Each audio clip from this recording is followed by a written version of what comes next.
దేవుని యొక్క అతిశ్రేష్టమైన ఘననామమునకు స్తోత్రం కలుగునుగాక. మీకందరికీ ఈస్టర్ పర్వదిన శుభాకాంక్షలు తెలియచేస్తున్నాను. అందరూ బాగున్నారా అండి? ప్రతిరోజు మీ కొరకు, మీ కుటుంబాల కొరకు ప్రార్థన చేస్తున్నాం. మీరు కూడా మా కొరకు, మా పరిచర్యల కొరకు ప్రార్థించవలసిందిగా ప్రభు పేరట మీకు తెలియచేస్తున్నాం.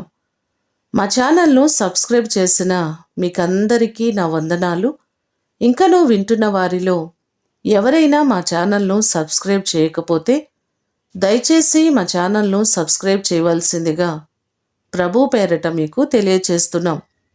ప్రతిరోజు మీ ప్రోత్సాహాన్ని కామెంట్ల రూపంలో మాకు తెలియచేస్తున్నందుకు మీ అందరికీ నా హృదయపూర్వక వందనాలు తెలియచేస్తున్నాను. ఈ దినము మిమ్ములను బలపరచు దేవుని మాట, పునరుద్ధానమును జీవమును నేనే. యోహాను సువార్త 11వ అధ్యాయము 25వ వచనం. మన దేవుడు పునరుద్ధానుడైన దేవుడు. మనందరి పాపముల కొరకు సిలువలో చనిపోయి 3వ దినమున పునరుద్ధానుడై తిరిగి లేచిన గొప్ప దేవుడు ఆయనే. మరణపు ముళ్ళును విరిచి మరణము యొక్క బలాన్ని, అధికారాన్ని కొట్టివేసి జయశీలునిగా తిరిగి లేచిన గొప్ప దేవుడు ఆయనే. జయశాలి అయిన దేవుడు మీ జీవితంలో ఉన్నటువంటి ప్రతి ఓటమిని తొలగించి మీకందరికీ ఆయన జయమును అనుగ్రహించునుగాక. ప్రార్థన చేసుకుందాం. పరలోకమందున్న మా తండ్రి, మీ ప్రశస్తమైన శ్రేష్టమైన నామమునకు వందనాలు ప్రభువా. ఈ దినము మా కొరకు మీరు చేసిన బలియాగమంతటి కొరకు స్తోత్రాలు.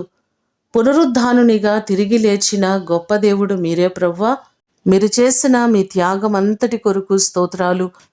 మేము పాపులుగా, అవిధేయులుగా, నీ సన్నిధికి బహుదూరస్తులుగా ఉన్నప్పుడు మా కొరకు చనిపోయి తిరిగి లేచి మమ్ములను మీ రాజ్యములో చేర్చుకున్నటకు మీరు చేసిన త్యాగమంతటి కొరకు స్తోత్రాలయ్యా.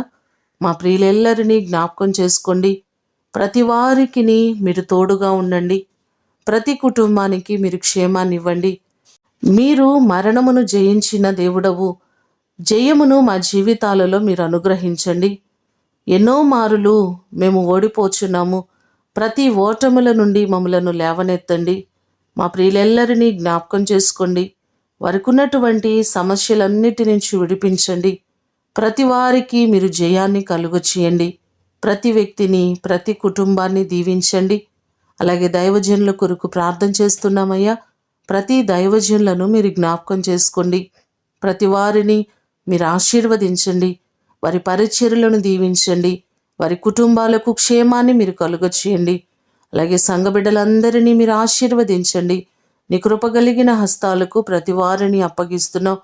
ఈ మాటలు వింటున్న ప్రతి వారిని ఆశీర్వదించి ప్రతి వారికి క్షేమాన్ని మీరు కలుగచేయండి.